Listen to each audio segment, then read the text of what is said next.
I, 26F, was married to my ex-husband, Andy, 27M, for a year and a half before we separated. Our marriage was a roller coaster from the start, filled with more downs than ups. We met in college during our sophomore year. I was the bookish type, always with my nose in a book, while Andy was the life of the party. They say opposites attract, and in our case, it seemed true at first. We dated for 2 years before Andy proposed. It was a whirlwind romance, and looking back, I realized we were both too young and naive to understand the complexities of marriage. We thought love would conquer all, but life had other plans. The problems started almost immediately after we moved in together post-wedding. Our different lifestyles, which we once found charming about each other, became a source of constant tension. I'm an early bird, up at 6 a.m. even on weekends, ready to begin the day. Andy, on the other hand, would often stumble home at 3 a.m. from a night out with friends and sleep until noon. I'd try to wake him up, arguing that we were wasting the day. He'd get irritated, saying I was too bothered and needed to learn to relax. This pattern repeated itself almost every weekend, with neither of us willing to compromise. Our financial habits were another major point of dispute. I'm a planner and a saver. I had dreams of us buying a house, starting a family, and building a stable future. Andy lived for the moment. He'd spend on the latest gadgets, designer clothes, and expensive nights out, arguing that we were young and should enjoy life. I still remember the day I found out about his secret credit card. I was cleaning our apartment and came across a statement hidden in his desk drawer. My heart sank as I saw the balance, $15,000. When I confronted Andy, he brushed it off, saying it wasn't a big deal and he'd pay it off eventually. But to me, it was a huge breach of trust. Our communication styles clashed terribly too. When we fought, which was often, I wanted to hash things out immediately. I believed in talking through our problems, finding solutions, and moving forward. Andy, however, would shut down completely. He'd give me the silent treatment for days, refusing to engage in any form of conversation. This only made me more anxious and frustrated, leading to even bigger blow-ups when he finally decided to talk. We tried couples counseling, but it felt like too little. Too late. In the sessions, it became clear that we had fundamentally different values and life goals. The counselor suggested we try to find common ground, but it felt like we were speaking different languages. The final straw came about a year into our marriage. I had been pushing for us to start saving for a house, but Andy kept deflecting. One day, I decided to go through our finances in detail. What I found left me cold. Not only had Andy maxed out multiple credit cards, but he had also taken out a personal loan without telling me. We were in debt to the tune of nearly $50,000. When I talked about this with Andy, instead of showing remorse, he got defensive. He accused me of snooping and said I was too controlling. That was the moment I realized our marriage was beyond saving. We had lost all trust and respect for each other. The decision to separate wasn't easy, but I knew it was necessary. Andy half-heartedly suggested we try to work things out, but I could see his heart wasn't in it. Deep down, I think we both knew we had made a mistake rushing into marriage. My mother-in-law, Sandra, took the news of our separation hard. She was a traditional, conservative woman who believed marriage was a sacred, lifelong commitment. In her eyes, divorce was never an option, no matter how unhappy the couple might be. Sandra started calling me daily, lecturing me about the importance of working through marital problems. She'd say things like, "Marriage isn't supposed to be easy, dear. It takes work and sacrifice." When I tried to explain our issues, she'd dismiss them as young people problems that we could overcome if we just tried harder. As the divorce proceedings began, Sandra's attitude towards me grew increasingly aggressive. She accused me of giving up too easily and breaking her son's heart. The last time I saw her, at the courthouse after our divorce was finalized, she looked me in the eye and said, "You'll regret this. You'll never find someone who loves you like my Andy did." Her words stung, but I knew in my heart that ending the marriage was the right decision. Still, to escape the negativity and start fresh, I decided to move to a different city. I cut all contact with Andy and his family, blocked their numbers, and unfriended them on social media. It was time for a new chapter in my life. The first few months in the new city were tough. I threw myself into work, taking on extra projects to keep busy and push thoughts of my failed marriage out of my mind. Slowly but surely, I started to rebuild my life. I made new friends, took up new hobbies, and began to rediscover who I was as an individual, not as someone's wife. About a year after the move, my colleague invited me to a house party. That's where I met Gerard, 27M. He was charming, intelligent, and had a great sense of humor. We spent the entire evening talking, and for the first time in a long while, I felt a spark of excitement. Gerard and I started dating, and it was like a breath of fresh air after my chaotic marriage. We shared similar values and life goals. He was financially responsible, a great communicator, and respected my need for independence. Most importantly, we brought out the best in each other. After a year of dating, Gerard proposed. It wasn't a grand, showy gesture like Andy's proposal had been. Instead, it was intimate and meaningful. He had prepared a picnic in the park where we had our first date, and as the sun was setting, he got down on one knee and asked me to spend the rest of my life with him. Without hesitation, I said yes. We decided to have an engagement party to celebrate with our friends and family. I was excited but also nervous about our families meeting for the first time. Gerard's parents were coming from out of town, and my parents were driving up for the weekend. The party was in full swing, and everything was going perfectly. Our families seemed to be getting along well, and I was finally starting to relax and enjoy myself. That's when everything went sideways. I was chatting with some friends when I heard a commotion at the entrance. I turned to look, and my blood ran cold. There, pushing past the confused guests, was my ex-mother-in-law, Sandra. She looked furious, her face red and her eyes blazing. Before I could react, she marched up to where Gerard and I were standing. She pointed at Gerard and shouted, "You can't marry her. Andy is your half-brother. Your father had an affair with me 27 years ago." The room fell silent. I felt like I was in a bad dream. I looked at Gerard, hoping to see confusion or disbelief on his face. Instead, I saw shock and recognition. His parents, who had been standing nearby, had gone pale. Gerard's father, Tom, was the first to break the silence. "Sandra," he said, his voice shaking. "What are you doing here? How did you find out about this party?" Sandra laughed bitterly. "Does it matter? What matters is that you've been lying all these years. Did you think I wouldn't figure it out? That I wouldn't recognize your son's name when I heard about the engagement?" I stood there, frozen, as chaos erupted around me. Gerard's mother was yelling at Tom, demanding to know if it was true. Sandra was crying, alternating between accusing Tom and begging Gerard to acknowledge her. Our guests were whispering among themselves, and some were quietly slipping out. Gerard just stared at the ground, not saying a word. I wanted to reach out to him, to offer some comfort, but I was paralyzed by my own shock and confusion. I don't know how long we all stood there, but eventually, my parents managed to usher everyone out, leaving just me, Gerard, his parents, and Sandra. Tom finally admitted that he had indeed had an affair with Sandra years ago, but he had no idea it had resulted in a child.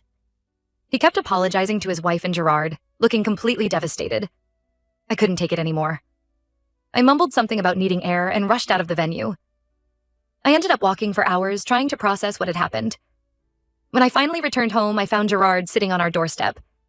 He looked up at me with red-rimmed eyes and said, "We need to talk. I don't know what's going to happen now. Everything's a mess. I'll update when I can think straight." Update 1. It's been 2 weeks since the engagement party disaster, and I'm still reeling from the aftermath. Gerard and I decided to take some time apart to process everything. He's been staying with a friend while I've been shaking around in our suddenly too big apartment, trying to make sense of this bizarre turn of events. I've learned more details about the situation, and each new piece of information feels like another blow. Apparently, Sandra had been obsessively tracking my life ever since the divorce. When she heard through mutual acquaintances that I was engaged again, she started digging. She managed to find out Gerard's full name and recognized his uncommon last name. Sandra then spent weeks gathering evidence of her affair with Tom, including old love letters and photos. She even went as far as to hire a private investigator to dig up more dirt on Tom. Armed with this information, she confronted Tom a few days before our engagement party. He initially denied everything, but when Sandra threatened to expose him publicly and demand a DNA test, he broke down and confessed. Gerard is understandably struggling with this revelation.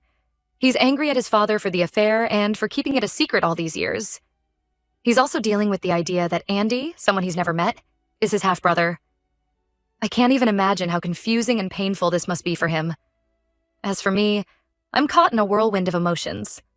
I care deeply for Gerard, but I can't help but wonder if our relationship can survive this. The thought that I was married to his half-brother makes everything so complicated. There's a part of me that feels guilty, even though logically I know I've done nothing wrong. I've been avoiding calls from friends and family, not ready to face their questions or pity. My mom has been texting daily, asking if I'm okay and if I need her to come stay with me. I appreciate her concern, but right now I just need space to think. Yesterday, I received a surprising call from Andy. Apparently, Sandra had told him everything too. He sounded as shocked and confused as I felt. He apologized for his mother's behavior and said he had no idea about any of this. We talked for a while, awkwardly dancing around the elephant in the room, the fact that my ex-husband and my fiancé are half-brothers. Just when I thought things couldn't get any more complicated, Andy dropped another bombshell. He told me that he and his current girlfriend are expecting a baby. The news hit me like a ton of bricks. Not because I have any lingering feelings for Andy, but because it added another layer of complexity to an already messy situation. If Gerard and I stay together, my ex-husband's child would be my fiancé's niece or nephew. The mere thought makes my head spin. I haven't told Gerard about Andy's news yet. I'm not sure how or when to bring it up. Everything feels so fragile right now, and I'm afraid this might be the final straw. Gerard and I have agreed to meet tomorrow to talk things through. I have no idea what to expect. Part of me hopes we can find a way forward together, but another part wonders if it would be easier to walk away now before things get even more complicated. As I sit here, staring at the engagement ring on my finger, I can't help but laugh at the absurdity of it all. If someone had told me a month ago that this would be my life, I would have thought they were pitching a plot for a soap. Opera. I'll update again after Gerard and I talk. Right now, I'm trying to prepare myself for any outcome. Whatever happens, I know my life will never be the same. Update 2. It's been a month since my last update, and to say a lot has happened would be an understatement. Gerard and I met as planned, and our conversation was intense, emotional, and ultimately surprising. We started by addressing the fact that he and Andy are half-brothers. Gerard admitted that he had always felt like something was missing in his life, and in a strange way, discovering he had a half-brother filled a void he didn't know existed. He expressed a desire to get to know Andy, which I found both admirable and terrifying. I took this opportunity to share Andy's news about the baby. Gerard was quiet for a long time after I told him. When he finally spoke, he said something I never expected. I want to be a part of that child's life. They're my family too. His words hit me like a freight train. I realized that if Gerard and I stayed together, my life would forever be entangled with Andy's in ways I had never imagined. The idea was overwhelming, but as I looked at Gerard, I saw determination and hope in his eyes. We talked for hours, discussing our fears, our hopes, and what this all meant for our future. In the end, we decided to put our engagement on hold but continue our relationship. We both agreed we needed time to adjust to this new reality before making any lifelong commitments. Just as we thought things were settling down, life threw us another curveball. A week after our talk, Gerard received a call from his mother. She had left his father and was filing for divorce. The news hit Gerard hard. I tried to comfort him, reminding him that he wasn't responsible for his parents' choices, but I could see the weight of it all crushing him. He decided to take a leave of absence from work and go stay with his mom for a while. With Gerard gone, I threw myself into work, trying to maintain some semblance of normalcy. But fate, it seemed, had other plans. One evening, as I was leaving the office, I quite literally ran into Andy. We were both shocked to see each other. After a moment of awkward silence, he suggested we grab a coffee and talk. Sitting across from Andy in a quiet cafe, I was struck by how much he had changed. He seemed more mature, more grounded. We talked about everything that had happened, and he shared his own struggles with the situation. He admitted that he was terrified of becoming a father, especially given the complicated family dynamics. As we were about to leave, Andy hesitated, then said, "There's something else you should know. My girlfriend and I, we're having twins." I felt like the ground had dropped out from under me. Twins. Not only was Gerard going to be an uncle, but he was going to be an uncle to twins. The complexity of our situation seemed to grow with each passing day. When I got home that night, I found a message from Gerard. He had decided to extend his stay with his mom indefinitely. He said he needed more time to figure things out and suggested I do the same. Now, as I sit here writing this update, I find myself at a crossroads. My life has become connected with a family I never asked to be a part of. I care deeply for Gerard, but I'm starting to wonder if love is enough to overcome the obstacles we're facing. I don't know what the future holds. Part of me wants to fight for my relationship with Gerard, to prove that love can conquer all. But another part wonders if it would be easier to walk away now, to start fresh somewhere new where I'm not caught in this complex web of relationships. For now, I'm taking it one day at a time. I've decided to take a vacation, to get away from it all and clear my head. Maybe some distance will provide the clarity I need. I'll update again when I've made a decision about my future. Until then, wish me luck as I navigate this soap opera that has become my life. Update 3. It's been 6 months since my last update, and I'm writing this from a small apartment in a new city. After much soul-searching and countless sleepless nights, I made the difficult decision to end my relationship with Gerard and start fresh. The vacation I took helped me gain perspective. Being away from the drama and having time to myself allowed me to really think about what I wanted for my future. I realized that while I cared deeply for Gerard, the complicated family dynamics were more than I could handle. When I returned, Gerard and I had a long, emotional conversation. He had come to a similar conclusion during his time away.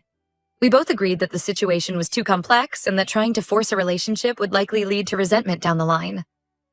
Ending things with Gerard was one of the hardest things I've ever done, but I know it was the right decision for both of us.